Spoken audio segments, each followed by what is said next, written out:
Shalom, kami dari kelompok 9 ingin mempresentasikan hasil diskusi kami mengenai kekristenan di Sulawesi.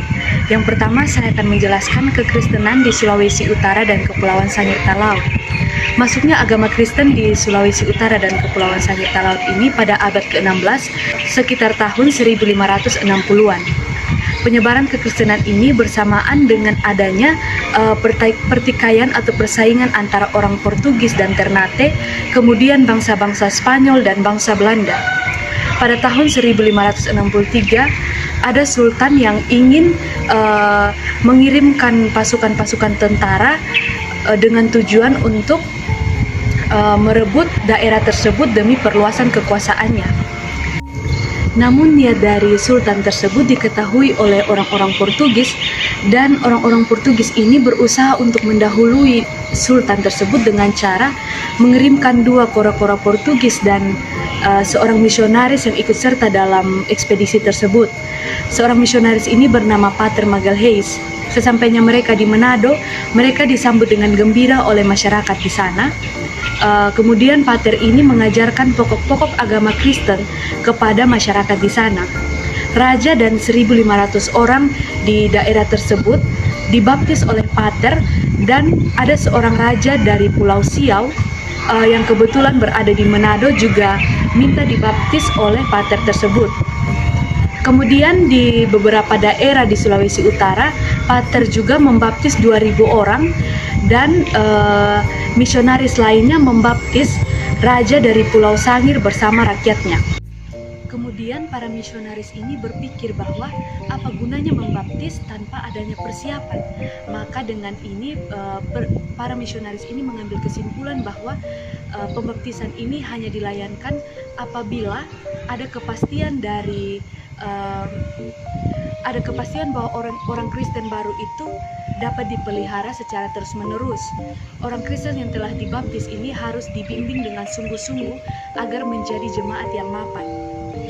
Namun, karena adanya kekacauan yang terjadi di Ternate yang membuat misionaris ini tidak diizinkan untuk berkunjung ke daerah-daerah di Sulawesi Utara. Bertahun-tahun lamanya para misionaris tidak mengabarkan Injil di daerah tersebut. Pada tahun 1585, Pater Magalhães mengunjungi daerah di Manado, dan agama Kristen di sana sudah tidak ada lagi, dan masyarakat di sana kembali menjadi kafir. Semua orang Kristen di Manado ini kembali menjadi tidak percaya lagi. Banyak dari pekerja-pekerja misi meninggal dalam menyebarkan Injil karena berbagai penyebab. Salah satunya karena diakibatkan adanya suasana politis yang terjadi di daerah tersebut. Kemudian agama Kristen ini kembali berkembang setelah kemenangan Spanyol atas Ternate pada tahun 1606. Akan tetapi serangan Kompeni dan Ternate ini membuat beberapa misionaris meninggal, dan usaha untuk mengabarkan Injil menjadi terganggu. Bukan hanya itu saja, perang yang terjadi pada masa itu juga menghambat pekerjaan para misi. Pekerjaan yang dilakukan oleh para pendeta yang datang ke Sulawesi ini mengikuti pola dari Xaverius. Pola ini tidak dapat diubah dikarenakan kunjungan yang singkat di daerah tersebut. Kunjungan di daerah Sulawesi Utara dan Kepulauan Sangir Talaut ini cuman diadakan hanya setahun sekali. Makanya masyarakat jemaat di daerah tersebut kurang mapan seperti jemaat-jemaat yang ada di Ambon. Kemerosotan VOC juga membuat para pendeta tidak ada lagi yang datang berkunjung di Sulawesi Utara, dan jemaat di sana semakin terabaikan.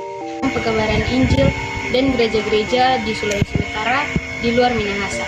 Yang pertama adalah pendekatan Stella. Usaha yang ia lakukan adalah menghilangkan kepercayaan tahayul, poligami, serta mabuk-mabukan. Kemudian ia berusaha untuk menerjemahkan Alkitab ke dalam bahasa daerah di sana. Setelah itu, salah satu usaha yang dilakukan oleh Stella yaitu membuka sebuah lahan di pegunungan, yaitu di bagian atas Mangan itu, untuk para zendeling dapat mencari nafkah dan masyarakat di sana dapat berubah pola kehidupan mereka. Kemudian kita masuk ke dalam pembentukan gemis. Awalnya masyarakat di sana berpikir bahwa mereka sudah bisa untuk hidup sendiri. Akan tetapi menurut para zendeling di sana, mereka menganggap bahwa jemaat di sana sering melakukan kesalahan. Sehingga kemudian mereka menunjuk salah satu orang untuk ditebiskan menjadi pendeta, yang kemudian ia menjadi ketua sinode di sana. Nama dia adalah Yahya Salawati. Terbentuknya sinode baru, yaitu GMIBM di Bolaang Mongondo dengan jumlah jemaat 85.000 pada tahun 1997. Yang kedua yaitu Gorontalo Buol-Toli-Toli dengan sinode GPIBT dengan jumlah jemaat yaitu 14.500 pada tahun 1997. Saya akan menjelaskan mengenai materi Sulawesi Tengah.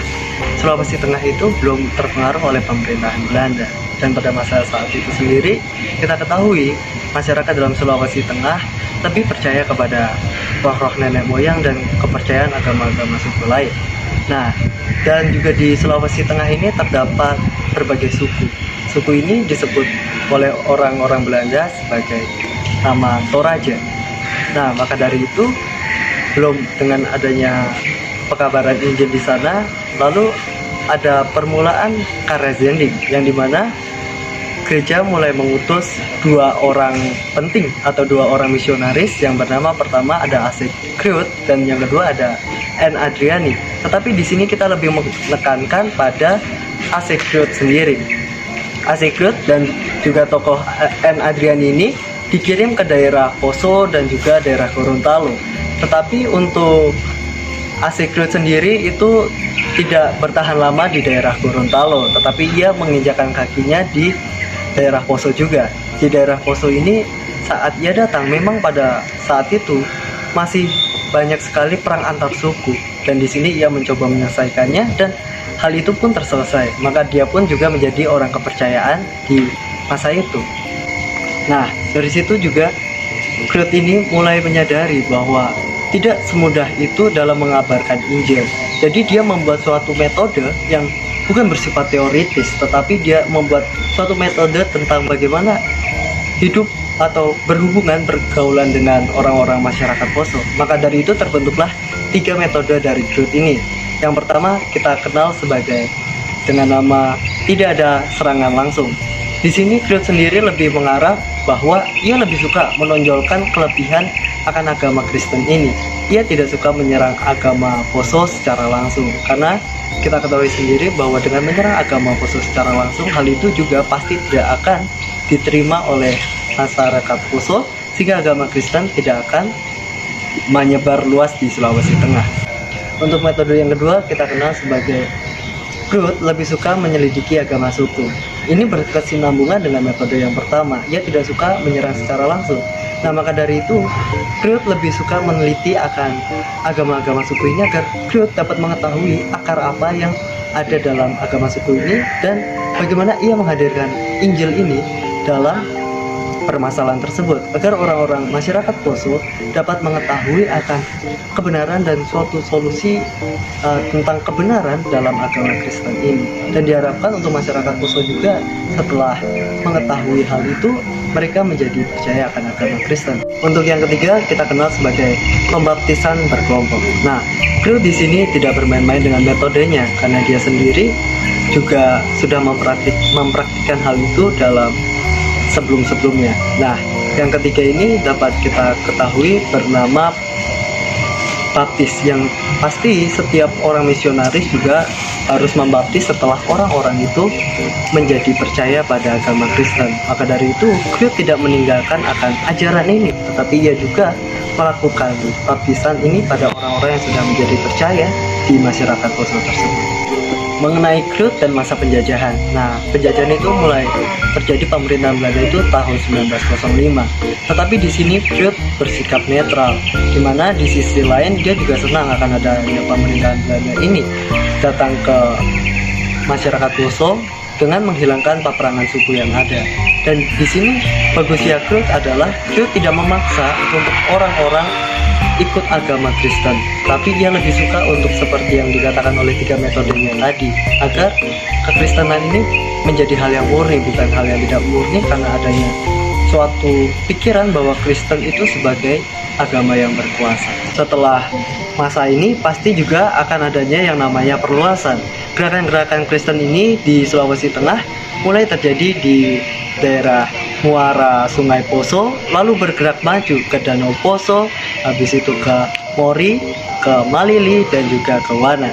Otomatis dengan adanya perluasan ini, maka semakin meluaslah agama Kristen di Sulawesi Tengah.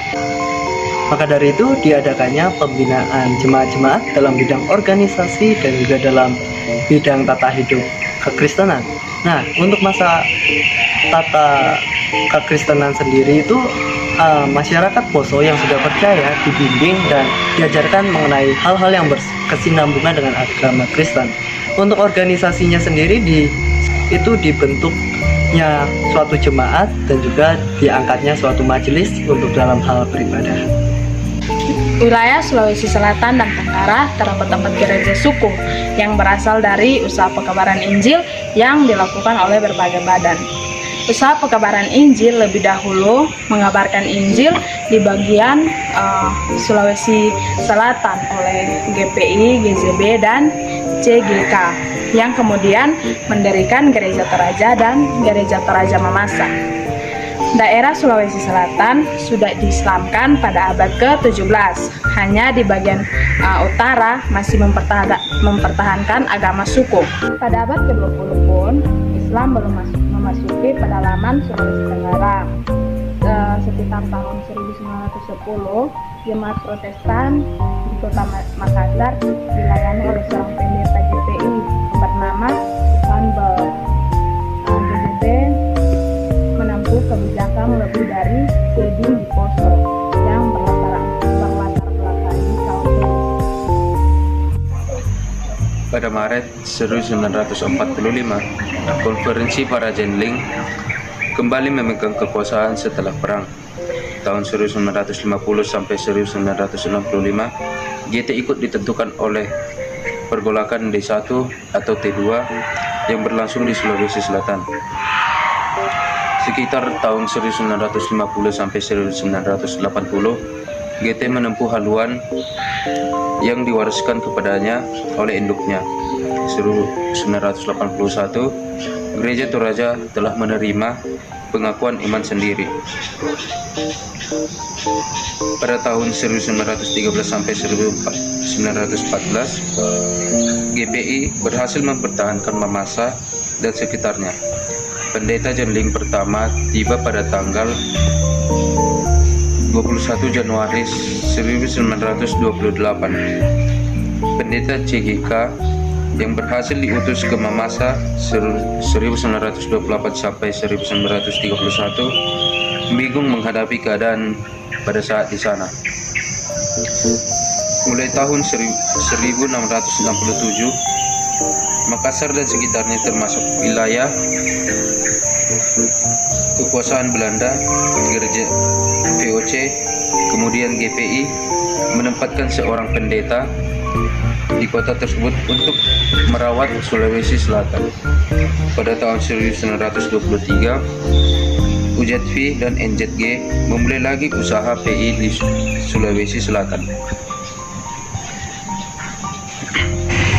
Pemerintah Belanda di Sulawesi Tenggara berdiri pada tahun 1905 atas permintaan pendatang-pendatang Kristen, dan pada tahun 1917 berlangsung pembaptisan pertama kali di sana.